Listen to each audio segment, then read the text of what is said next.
Hello, everyone, and welcome on 99 Media. This is part 2 of an interview we had with Professor John Bellamy Foster, in which we will focus more in detail on an article that he wrote for the June edition of the Monthly Review, The Trump Doctrine and the New MAGA Imperialism. Professor Foster first defines the characteristics of the Trump Doctrine, which is based on 4 pillars as defined by political analyst Michael Anton. We then asked Professor Foster many questions, starting from what, as European, is a much welcome change in the US stance against Russia, something necessary to stop the escalation and bring back peace on our continent, despite the hysterical reactions of our warmongering European elites. This posture, though, he emphasizes, should not be misunderstood as a genuine anti-imperialist one. Indeed, a common trait seems to characterize Trump's foreign policy. Making America great again is a slogan that means slowing down and possibly revert the downfall of the US empire, pivoting against its main strategic adversary, which is of course China. This actually means a much more aggressive posture within the American sphere of influence, and the attempt to reduce its former allies to the condition of simple vassals. We're now going to make a sort of deep dive into American foreign policy. So just to start, if you won't mind, just to give us your view of what constitutes Trump's policy, Trump's agenda for its foreign policy. Well, the Trump foreign policy agenda is known as the Trump Doctrine. Usually when a doctrine is associated with an American president, it's some action decision they've made, and then the press designates it as the doctrine that defines that presidency. But in Trump's case, it was actually spelled out by Michael Anton, who from the Claremont Institute, who was part of the Trump administration. And then he basically left the Trump administration, the first administration, in order to enunciate the Trump Doctrine. So he could do it in a semi, an unofficial way. He's now the top analyst, policy analyst for the State Department. Basically, he's the brains behind the Trump foreign policy. But in the first Trump administration, he wrote an article, I believe, in Foreign Policy, one of the main U.S. foreign policy journals. He outlined the Trump doctrine as a rejection. Number one, there are 4 pillars. 1, rejection of liberal internationalism. 2, national populism, which means neo-fascism, essentially. And 3, consistent nationalism for all countries, supporting nationalism in all countries. And the 4th one, which is the most important, is the return of the nation to the homogeneous normalcy of the classical ethne and polis. They wanted to redefine foreign policy in ethnic terms, in terms of homogeneous ethnicities, opposing the heterogeneous character of the contemporary multi-ethnic empire and the world as a whole. So the 4th pillar constituted a racial ethnic definition of national identity underlying racial nationalism. Ultimately, this is the interest of the stronger. But basically, the Trump Doctrine is redefining foreign policy of the United States and in terms of a hyper-nationalist, America First imperium, in which the whole world is seen in ethnic terms, and the United States is seen as primarily a white country. This was very clear and outlined in the Trump Doctrine by the leading figure who's now in part of the National Security Agency in the United States, now the leading foreign policy figure in the second Trump administration, and leading maybe the foremost MAGA ideologue. So it's very clear.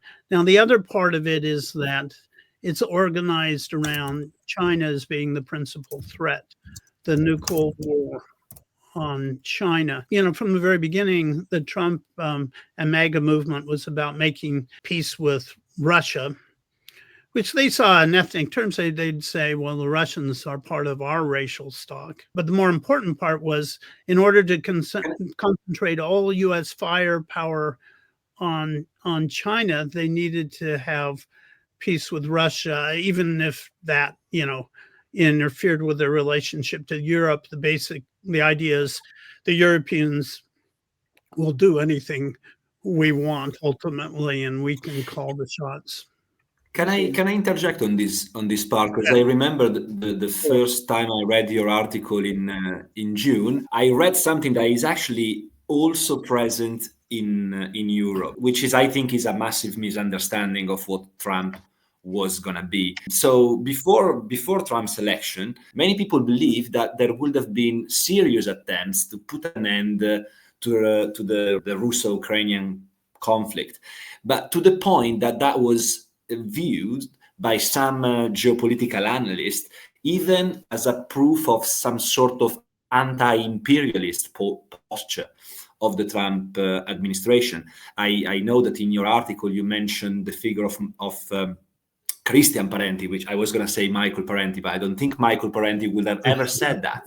No. So after almost 1 year, what is your take on this? Aim number one, a strategic move to sever the link between Russia and China, and if you think that Trump is actually thinking about being able to achieve it, or if it is ultimately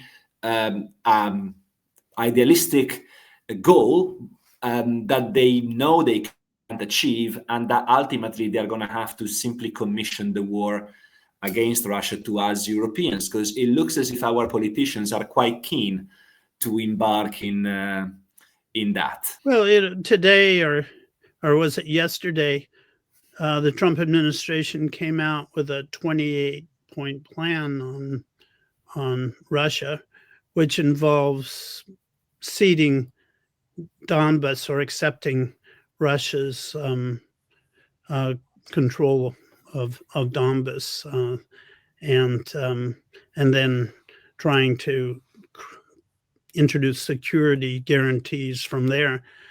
So, I mean, that's been the policy all along. It isn't after 1 year. I mean, this is the second Trump administration. This was their policy from the very beginning, from 2017. So we've had a lot of indications of this. This is nothing new. And I wrote about it in my first book.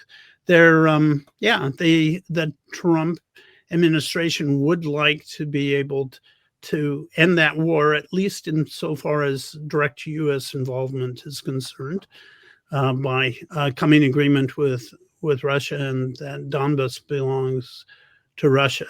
I mean, we can have various opinions on whether we like that or not, or whether we think that's rational or not, but that is their policy. The Europeans basically won't like it, but the U.S. is going ahead with it anyway, and I guess trying to guarantee, part of the guarantee would be a guarantee that Europe isn't going to go to war over this. So there's no secret. It's in the news today, right? In the first administration, the Trumpian policy was exactly this. At the same time, they declared the new Cold War with Russia, and even going so far as planning for nuclear war, with China, under the assumption that they could control the escalation of nuclear war. People in the top of the Defense Department were brought in with precisely that objective, with that strategy.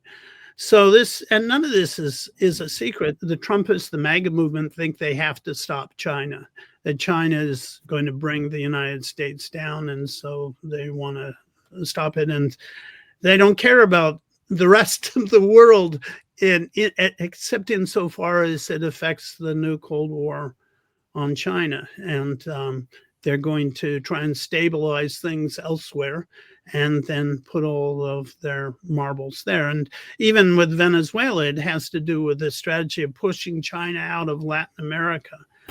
So I think it's clear, but when the first Trump administration ended, the Democrats came in and they had to accept the new Cold War with China, but the Democrats were committed to war with Russia. They had a long-term plan, break up Russia via the expansion of NATO and even into the Ukraine. And then the Democrats stuck with that, which meant that they then were dealing with a two-front war. They were directed against both Russia and China.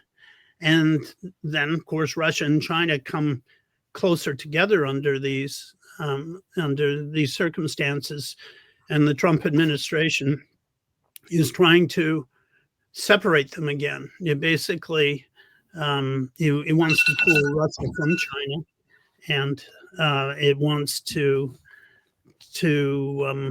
have this kind of détente. It's a rational strategy for the American empire. Yeah, I mean, if you're an imperialist and you want to maintain U.S. hegemony in the world, it is a rational strategy. It's different than what the Democrats represent. Yes. So this difference between, let's say, a more traditional approach of the Democrats that used more a rhetoric of human rights and liberty and freedom against autocracies is a very evident shift. I was curious about asking you one thing about what do you think happened in Iran, because a big debate has been whether Trump was somehow dragged into the conflict by Israel, by the Zionist lobby, and that he himself wouldn't have wanted to. But other people think that, he definitely must have been aware of Israel's goals, and that might have even be some sort of green light, only to back off when the conflict was not going to plan. So what do you think in this regard? Well, there's a split in MAGA circles over Iran. The Christian nationalists are very, very anti-Iran. And I suppose much of the MAGA movement, but the Trump inner circle, it's geared to the new Cold War on China.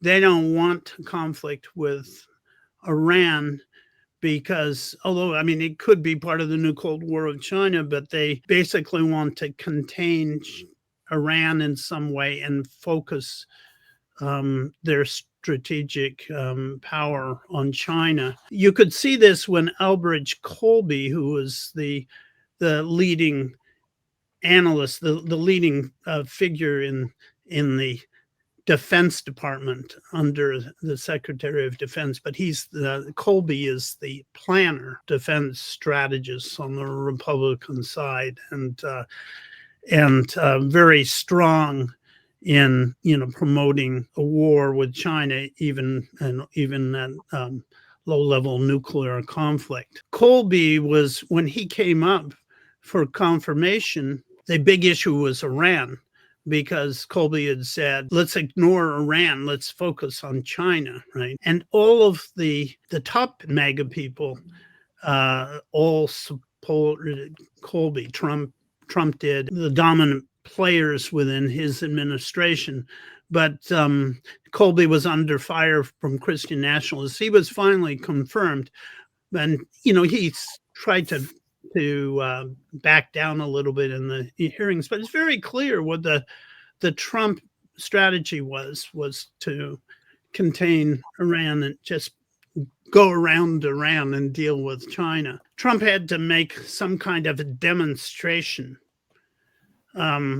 dropping these large bombs and then saying he destroyed all of these nuclear facilities, and everybody knew it was a lie. And I mean, he basically, the administration knew it was just a performative act and a demonstration, and they weren't really going after Iran. And in fact, they warned them beforehand so they could move they could move people and materials out before they bombed them, just to make it clear that they weren't going to war.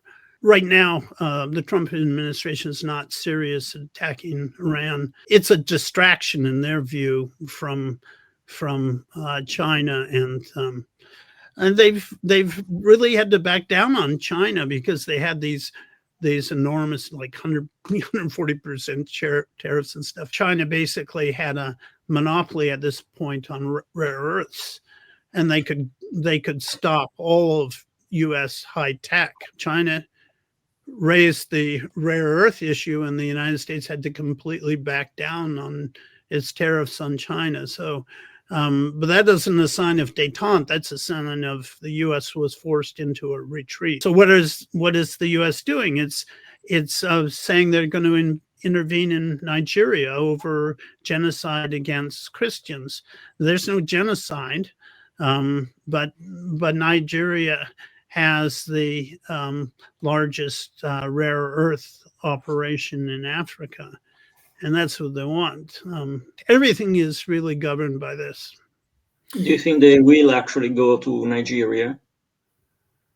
No, well, not in a big way. I think that they'll threaten them in such serious ways and interfere with them in such ways that they're hoping that Nigeria will then let them in to control their rare earth operation, right?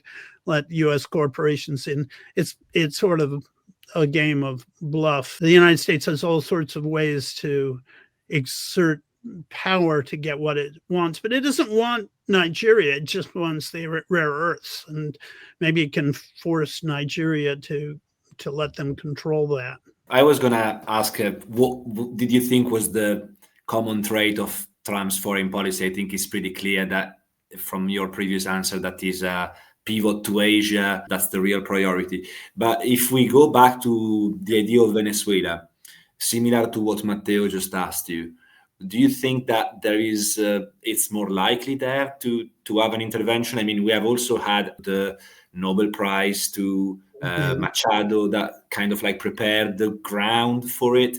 It looks a little bit like 2003 weapons of mass destruction. There's the cartel of the soles. As if they're preparing public opinion for something bigger. And also it's kind of like the Monroe Doctrine. That's our backyard. Like we do whatever we want. Yeah, well, it's not so easy. I was really close friends with this one, Meseros, and actually we were in Venezuela together, but we spent a lot of time together, and he was very close to Chavez. His son told me, he said, well, Chavez is secretly, arming the entire population, the entire Chavista population. The whole idea is to make the Venezuelan revolution was to make the revolution irreversible. Hardly any country can distribute weapons to their entire population. And of course, they started with the communes and the communal councils and Bolivarian circles. They armed them. Now they've armed, millions of people. They've got a militia that's out of this world. Any attempt for the U.S. to invade with ground troops would just be a disaster. You can't fight a whole population on a country that size. And the Russians are now arming Venezuela with hypersonic missiles. So they have some defenses. What the U.S. can do is air dominance and its drones. The U.S. could kill Maduro and the leadership. Assassination by drone is a well-known method now, and Maduro isn't hiding in a bunker and so on. So they could try to decapitate the leadership.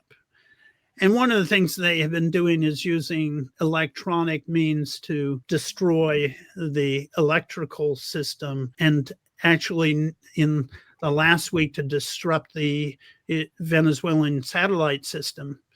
But, the last time when the U.S. disrupted the Venezuelan electrical system, China and Russia each sent two people. They sent technicians, I think, in who then showed them how or helped them to create defenses against those kinds of actions. And I think they're getting that kind of help from both Russia and China now.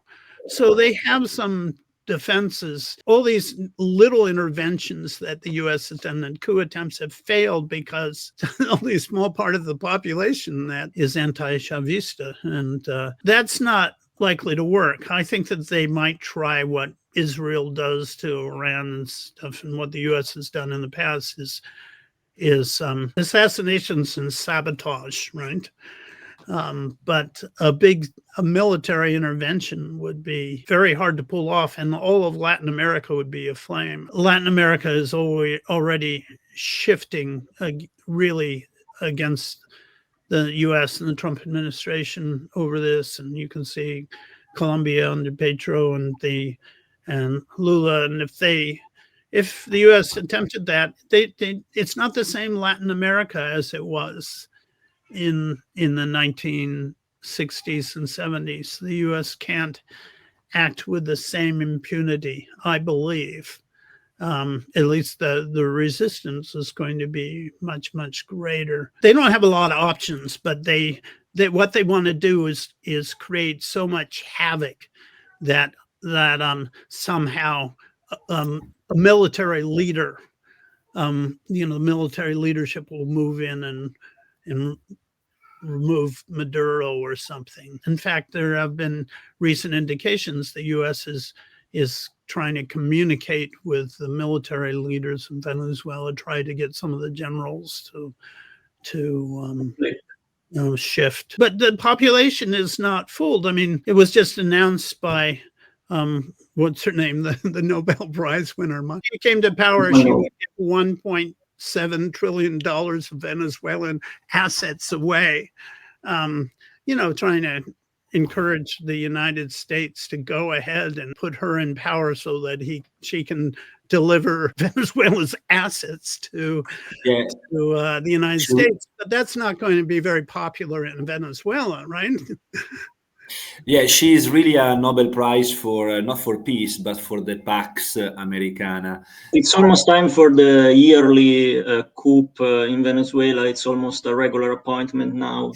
I was thinking that maybe a military revolution is unlikely, as you said, for those reasons. I seem to be seeing many Gen Z colored revolutions now. This seems more likely because it's really hard to separate the local genuine opposition from the outside forces that keep them in line. The same as happened in Ukraine. That seems to be a script that's still working. I've seen in Mexico or something. I don't know what you think about it. Yeah, the Gen Z rebellions are organized through social media, through the power of corporate U.S. intelligence, CIA, and so on. And that's been tried all over the world. The thing is, people are wising up to it. It's not as effective, in pulling the wool over people's eyes as it was. I think it's quite an interesting point that, Matteo, you made, because that links to one of the main conflict between the US and China, which is ultimately over technology and the capacity to dominate, at least from the perspective of the US, to keep having this informal empire, this type of digital colonialism that allows them to have such a massive influence in our lives. Like in Europe, we don't have big tech. We are completely dominated. We have got WhatsApp, we have got Facebook, Instagram. It's all American things. Well, it comes out of the American military. It was mostly, all product in there. They're integrated into that, and so they're integrated into the American empire. They're spending so much on these data centers, and they're building such massive data centers that they've dropped any pretense of fighting climate change, because the energy use that they is so great. They basically said that, well, this is a bigger priority, and it's the end of any climate change mitigation at all. It seems to me that They've already lost the economic war, the technological war, the war over AI is developing, but it's likely that the United States isn't going to be able to dominate in that area vis-a-vis China. One thing is the US AI is all aimed at marketing and manipulating people. The Chinese are regulating AI and using it in more rational ways, and seem to be more creative in its development at this point. So I think that the United States is really in trouble in terms of being the hegemonic power economically and technologically, and that shouldn't lead to a world war, but given capitalism and imperialism, it is pointing us in the direction of world war, and it's the United States that's the aggressive power, having lost out economically in terms of production and even losing its technological lead. The United States has only its financial power and its military power. That's what they're resting on to try and win over China. And the financial power is not great enough to succeed in that, given the BRICS and everything else. So more and more they're relying on the military. This is very dangerous for the future of humanity. There could not be any future if we go in that direction. I've written a lot about the nuclear strategy and how it could lead to a global thermonuclear exchange. And people are starting to realize that, again, that we're in that position, that nuclear war is a possibility. Fortunately, if there is a kind of peace with Russia, there's less likelihood of nuclear war in Europe. I actually think that peace is an ultimate value, that we need to find a way to make peace. NATO fighting a proxy war with Russia is prescription for disaster all around for everyone. Absolutely, but it doesn't look good in Europe. The propaganda machine is on. They're stuck in the old narrative. They're trying to present it with the defense of democracy and freedom against the new Hitler, the 50th new Hitler that they found in the last 70 years. It would open a longer conversation, so I don't want to steal more of your time, Professor Foster. Thank you very much. Maybe next time we can focus more on the technological confrontation, because it's really fascinating. Thank you for watching these two videos with Professor Foster. We could not agree more with what was said by him towards the end of the interview. Quote, "I ultimately think that peace is a value in itself." Wise words that unfortunately we don't hear very often from our European elites. If you want to help us change this situation, help us spread our work. Subscribe, like, and share our contents. Thank you.